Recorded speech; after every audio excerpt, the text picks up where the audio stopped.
Hello, Sam-ariffic science fans! It's 2025 as of scripting this video. Next year, it's going to be 2026 and something exciting is going to happen. People are going to go to the moon for the first time in 56 years. At that point, it will have been 57 years. Today, we're going to unfold the world of landing on the moon.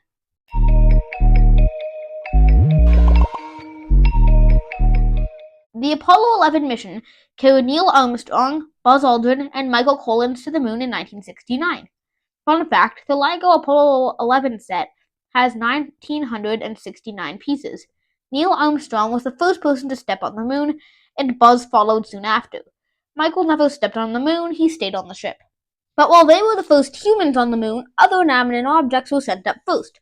The first thing on the moon was sent up by the Soviet Union and was called Luna 9. It was launched in 1966. The purpose of the ship was to send photos of the surface of the moon back to Earth and give the Soviet Union a leg up in the space race.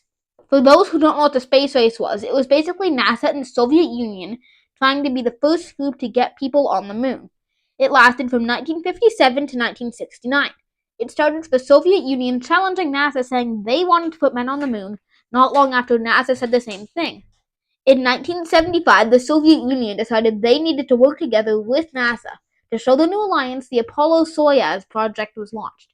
They each launched a spaceship that docked together in orbit. This was the first ever successful docking in space.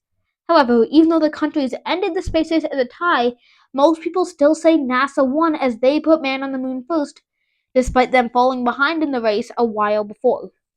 After the Apollo 11 mission, the Apollo 12 launched to the moon and returned safely. But the Apollo 13 mission wasn't so successful. After the oxygen tank burst, the crew was forced to evacuate the main capsule and had to live in the lunar lander, which wasn't made for long-term living. They also couldn't actually land on the moon. However, they were the first people to see the dark side of the moon and photograph it. People were unsure if the heat shield still worked, so when they re-entered Earth's atmosphere without burning up, people were pretty happy. After that, things went well in the Apollo program.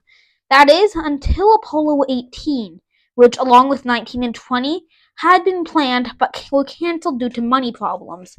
The Apollo program was cancelled for good after the Apollo 17 mission in 1972.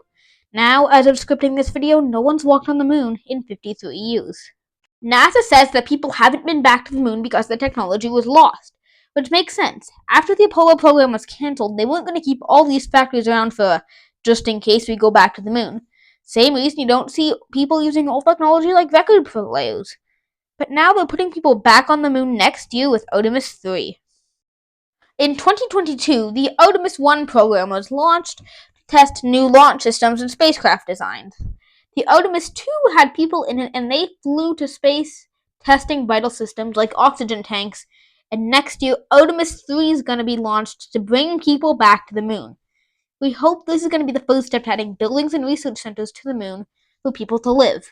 It's interesting that NASA picked Artemis as the new moon program name. It makes sense because in the Greek myths, Apollo and Artemis are twins. Anyway, that's about all for this video, Sam-ariffic science fans. I hope you enjoyed, and thank you for watching.